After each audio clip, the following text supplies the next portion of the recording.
Gushika uyu mwanya niyo ngingo iriko iragwanirwa ko hirya no hino mu gihugu ndetse n'abarundi baba hanze y'imbibe z'igihugu c'u Burundi, aba diaspora nabo bariko barayivuga ko mu mirwi itandukanye ya WhatsApp, Facebook ndetse n'ahandi ku mbuga ngurukana bumenyi navyo vyakomeye.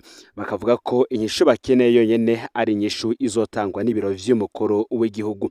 Niteka n'umunezero ntangere vyo gusubira kubana namwe banywanyi bacu mubana natwe mu makuru n'ibiganiro vya misi yose tubandanya gushikiriza kuri numbonesha kure yacu kandi yanyu Muhuza TV. Uyu ni umwanya tugiye kubageza ko amakuru y'ibiriko biravugwa bigezwe ko muri kano kanya ngaha mu gihugu c'u Burundi, aho ari amakuru tuzogaruka kuri vyinshi biriko biravugwa mu bisata bitandukanye. Turazogaruka nini ku biriko biravugwa mu gisata ca politike ndetse n'igisata c'agateka kazina muntu. Uruko umwaka utanguye, inama nshingamateka iricara hamwe yose irakorana igatumira abashikiranganji bakayigeza ko amafaranga leta izokoresha mu mwaka uza.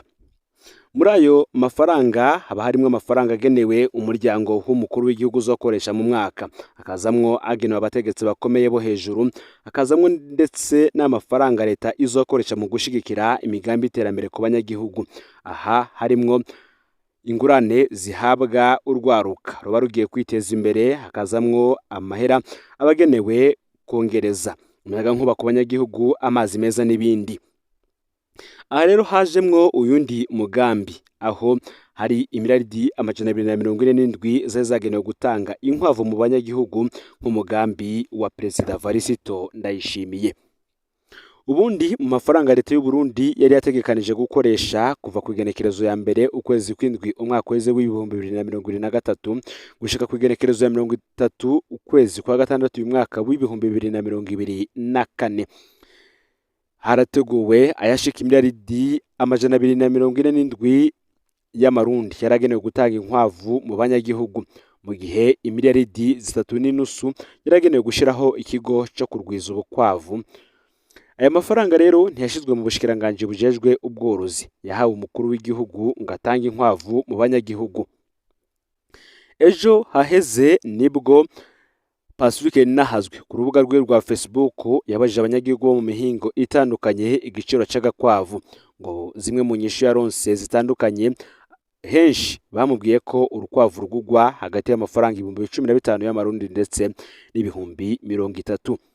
Rero afatiye kuri ibi biharuro ku rukwavu rugugwa ibihumbi 25 y'amarundi, Pacifique Nahazwe yasanze amafaranga yahawe umukuru w'igihugu imiraridi 247 yari kuvamwo inkwavu imiliyoni 9,900,000, mu gihe abarundi bose hamwe bagereranywa mu miliyoni 14.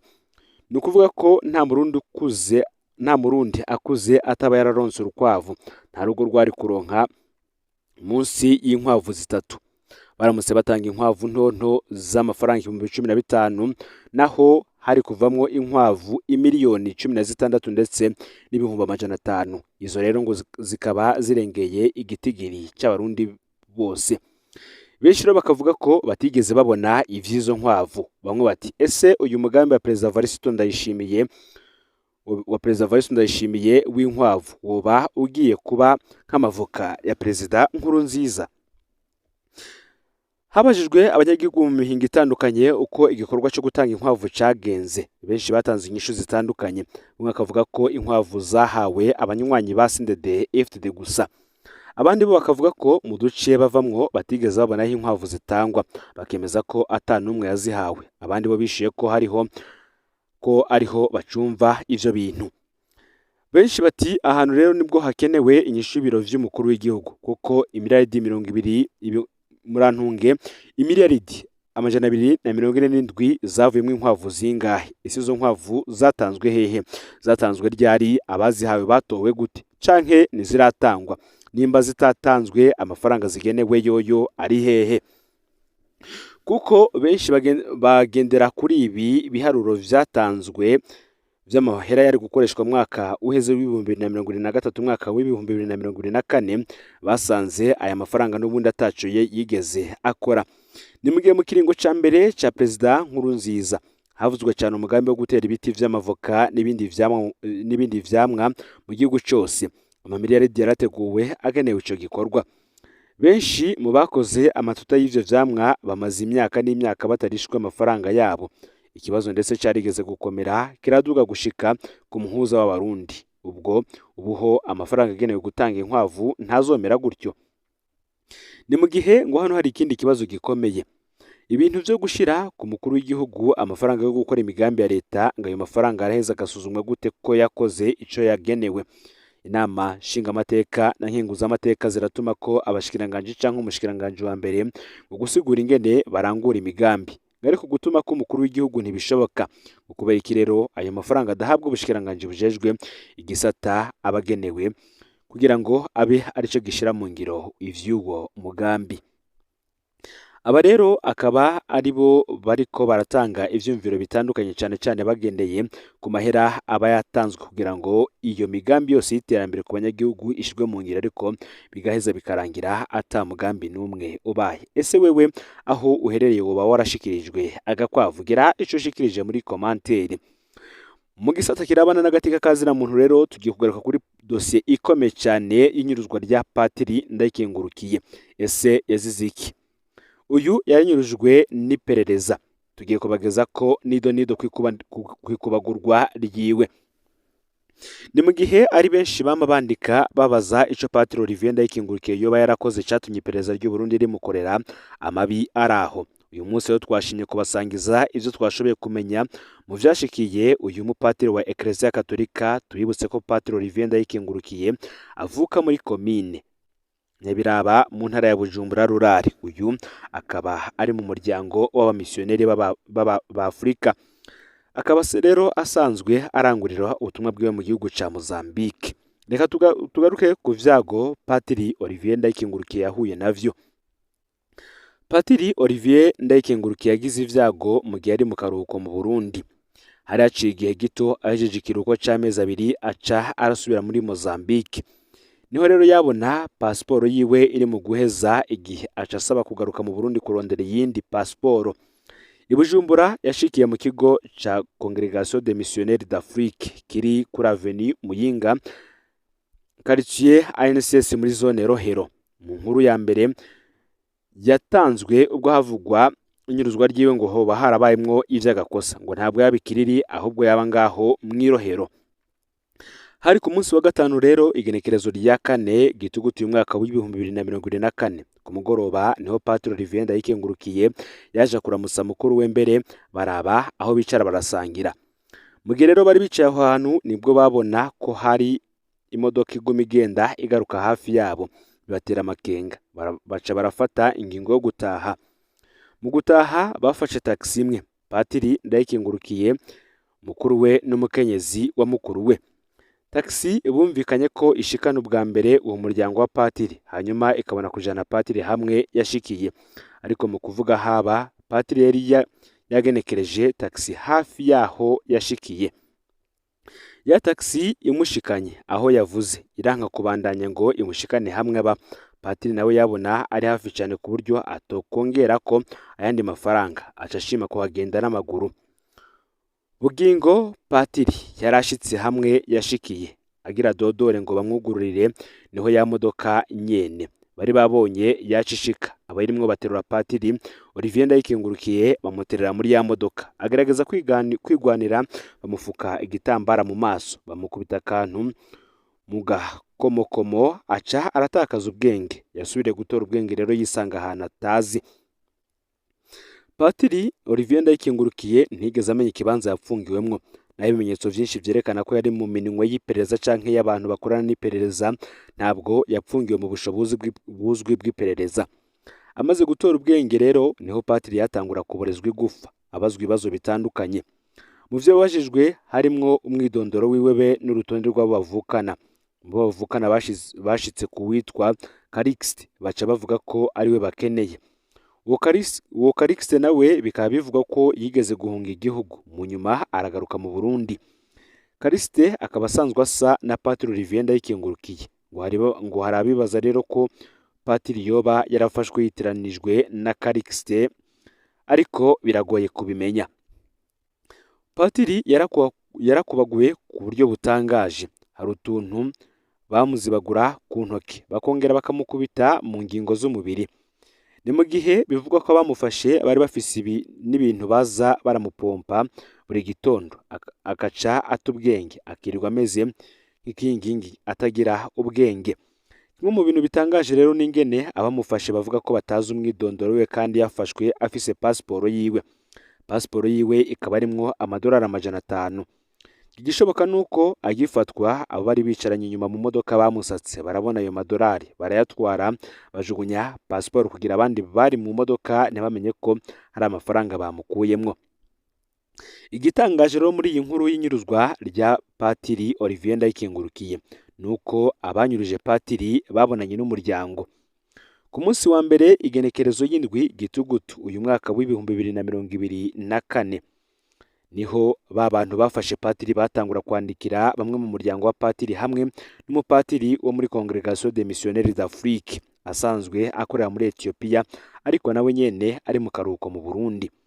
Aba bandika bakoresheje telefone ya Patiri Olivier Ndayikengurukiye. Aho hose rero babaza umwidondoro wa Olivier Ndayikengurukiye ico akora niyaba. Mu nyuma babandanije kwandikira wa mupatiri wenyene, abandi bo mu muryango barabareka. Mu nyandiko z'abari bafashe Patiri Olivier baguma berekana ko bakeneye umwe yitwa Calixte. Mu muryango baravuganye. Calixte aravuga ati jewe ntaco niyagiriza nditeguye kugenda bamfate niba ari nje bakeneye. Calixte nawe mupatiri bahanye isango n'abafise Patiri Olivier bahurira kuri messe d'officier i Bujumbura baranicara basangira agacupa. Niho rero bamwe bari banyuruje Patiri Olivier baraba mu mashini yabo baca bavuga ko barondera basanze atari Calixte. Patiri na Calixte bati none ko uwo mwari mukeneye musanze atari we muce muduha Patiri wacu Olivier. Abandi bati tuzobiraba. Inyuma rero wa mupatiri yaronse ubutumwa buvuga ko bazubaha Patiri Olivier ari uko babarisha amadolari 2,000. Bya bintu bihinduye isura biva mu bibazo by'umutekano bija mu vyo kwiba amafaranga. Ku munsi wa gatanu igenekerezo ya 11 Gitugutu uyu mwaka w'ibihumbi 2024 nibwo Pacifique Ninahazwe urubuga rwe rwatabarije Patiri Olivier Ndayikengurukiye inyuma y'indwi afashwe. Umwe mu muryango wiwe yari yariye umutima amenyo arabimumenyesha. Abanyuruje Olivier bari bateye ubwoba bari bateye umuryango ko bahirahiye bakabishira habona wabo batazosubira kumubona. Ariko umwe mu muryango yibuka impanuro yahawe igira iti tugwanye nabi reka tumutabarize. Aho rero bigiriye habona ikibazo cafashe indi ntumbero. Iperereza ntiryashaka kwemera ko rifise ico rifana n'inyuruzwa rya Patiri Olivier Ndayikengurukiye. Ari nayo mpamvu bamwe mu bakozi b'iperereza bakoreye ku makuru yatanzwe n'abavuga ko bariko barakora amatohoza.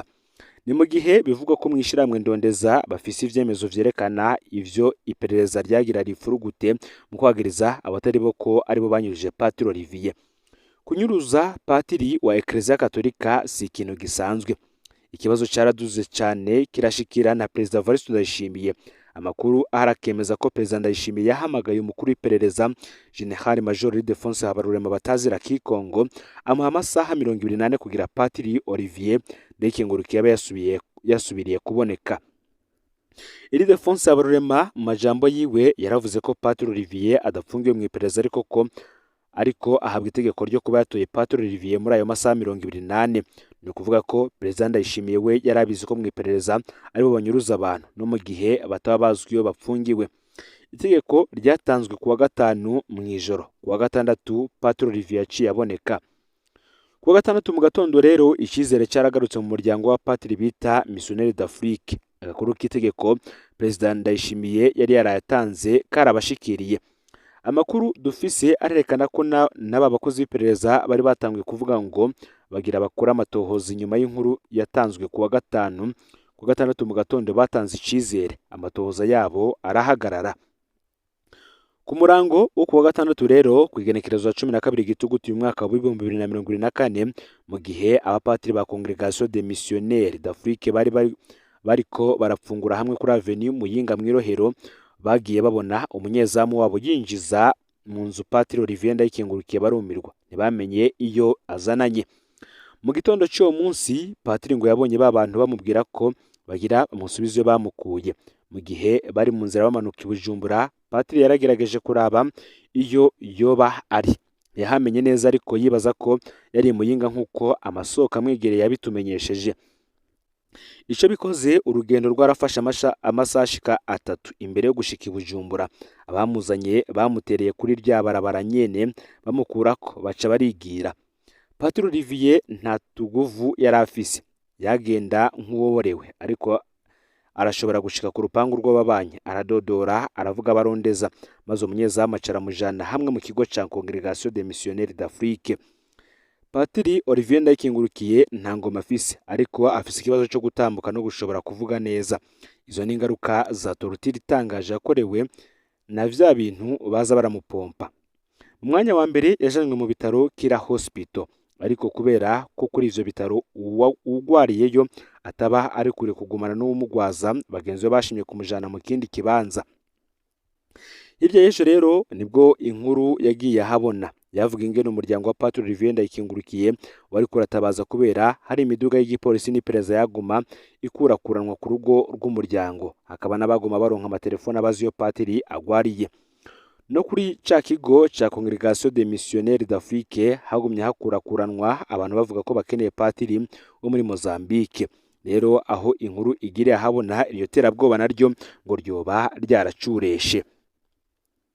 Ngaho rero amakuru avugwa kuri inyuruzwa rya Patiri Olivier Ndayikengurukiye.